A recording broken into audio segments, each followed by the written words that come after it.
રજનીભાઈ વસાવા મહેશભાઈ વસાવા સાહેબના પરિવારમાંથી જ યુવા નેતા છે તેવો મહેશભાઈ વારંવાર પક્ષ પાર્ટી બદલવાન લીધે તેવો એ રાજકીય શેડો ફાડ્યો હોય એવું એમના બયાનથી લાગી રહ્યું છે। રજનીભાઈ વસાવા શું કહી રહ્યા છે સાંભળો। CID trust news Bharuch Gujarat bureau chief Mahesh Vasava.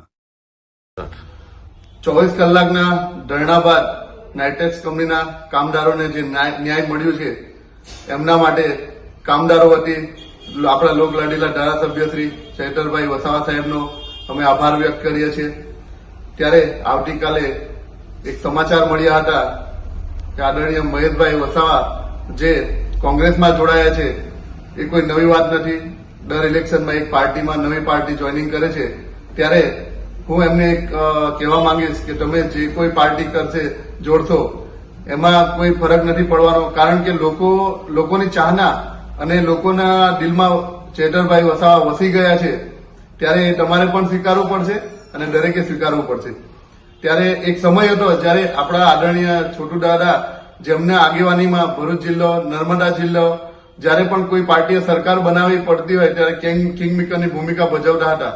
ત્યારે એનું વિપરીત જઈ એના વિરોધમાં જઈ મહેશભાઈ વસાવા સાહેબ જે કામ કરે છે કે જે આદિવાસી આગેવાનો છે, ટ્રાઇબલ વિસ્તારના જે આગેવાનો છે એમને આગળ નહીં વધવા દેવા માટે એક ષડયંત્ર રૂપી પાર્ટી જોઈનિંગ કરવામાં આવે છે। આગળ જયારે લોકસભાનું ઇલેક્શન હતું ત્યારે ચૈતરભાઈ વસાવા સાહેબને તોડવા માટે, એમને નુકસાન પહોંચાડવા માટે એમને ભાજપ જોઈન કર્યું હતું।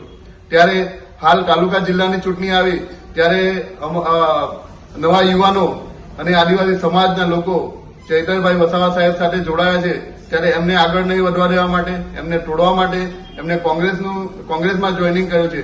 એમનાથી કોઈ નુકસાન તો થવાનું નથી, પણ એમને એક મનસૂબો છે કે આદિવાસી સમાજ અને મુસ્લિમ સમાજના વોટ ડાયવર્ટ કરવા માટે, એમને વોટ તોડવા માટે એક ષડયંત્ર રૂપી એમને જોઈનિંગ કર્યું છે। ત્યારે સીધો ફાયદો બીજેપીને થશે એવું એમનું માનવું છે। ત્યારે હું સ્પષ્ટપણે કહીશ કે આજે આપણા લોકલાડીલા ધારાસભ્ય શ્રી ચૈતરભાઈ વસાવા સાહેબને લોકપ્રિયતા આદિવાસી સમાજમાં પણ છે, મુસ્લિમ સમાજમાં પણ છે, દરેક વર્ગમાં છે, દરેક સમાજમાં છે। ત્યારે આ તમારા જે મનસુબા છે, તમારી ખોટી નીતિ છે, એ તમારી નીતિ અમે કોઈ દિવસ પાર નહીં પડવા દઈએ। ચૈતરભાઈ વસાવાની લોકપ્રિયતા જે વધતી જાય છે, તમે દાહોદ જિલ્લો જોઈ લેવો, તમે છોટાઉદેપુરમાં જોઈ લેવો, તમે કવાંટમાં જોઈ લેવો, તમે નાઇટેક્સ કંપનીના ધરણા જોઈ લેવો, વારંવાર સમાચારમાં હોય કે સોશિયલ મીડિયામાં હોય મહેશભાઈ વસાવા આ સમાચાર જોતા હોય છે ત્યારે એમને ચેન નહીં પડતો હોય શકે, મને લાગે ત્યાં સુધી। એટલે એમને આવું ગાંડું પગલું ભર્યું હોય શકે કે પોતાની પાર્ટી હોવા છતાં, પોતાના પિતાશ્રી જેમાં રાષ્ટ્રીય અધ્યક્ષ છે એવી હોવા છતાં પણ એમને આજે બીજી પાર્ટીમાં જઈ પોતાના પિતાશ્રીનું નાક કાપવાનું કામ કર્યું છે, એમને અપમાનિત કરવાનું કામ કર્યું છે।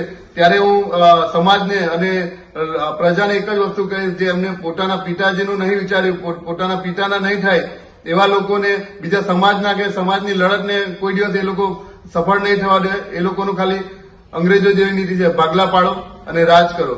જયારે છોટુ દાદાની લડત 90-92માં લડત ચાલતી હતી, એમને અત્યાચારો સામે લડ્યા હતા, એ બધા સ્વીકારવું પડે। તેવી જ રીતે આજે આપણે પણ લોકલાડીલા ધારાસભ્ય શ્રી ચૈતરભાઈ વસાવા સાહેબ છે જે લોકો માટે કામ કરે છે, દરેક વર્ગ, દરેક સમાજ માટે કામ કરે છે, તે પણ આપણે સ્વીકારવું પડશે। એટલે બે જે નેતાએ જે કામ કર્યા છે આપણા સમાજ માટે, આપણા ટ્રાઇબલ વિસ્તાર માટે, એ દરેકે સ્વીકારવા પડશે। એને તોડવાનું કામ માત્ર ને માત્ર મહેશભાઈ વસાવા સાહેબે કર્યું છે, એટલે એમને ઓળખી લેવાની જરૂર છે। એમને ખાલી સત્તાનો મોહ છે, સત્તા માટે કોઈ પણ પાર્ટીમાં જોઈનિંગ કરશે અને કોઈ પણ એમાં જઈ શકે છે। એટલા માટે આપણે આવા લોકોને ઓળખી જઈ સાચા નેતાને, સાચા સેવકને ઓળખી લેવાની જરૂર છે। આભાર। જય આદિવાસી।